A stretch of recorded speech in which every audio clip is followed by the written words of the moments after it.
don't feel so good, baby. I took a bunch of Ambien and I'm feeling like real funky. Maybe I took too much. I took like 5 or 7. I can't handle all these people just all crowding me and looking at me and judging me.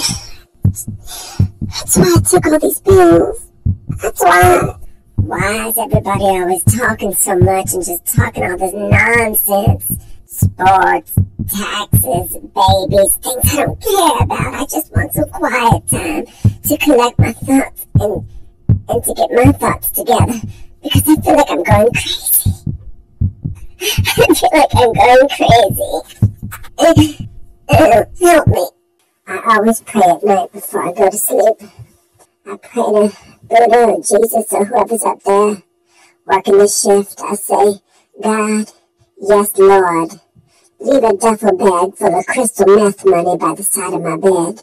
I will run for the border. Honey, I go to Brazil. Y'all bitches never see me again. Please. That's why I pray. If I don't wake up, you gotta let people know that even though I died fierce.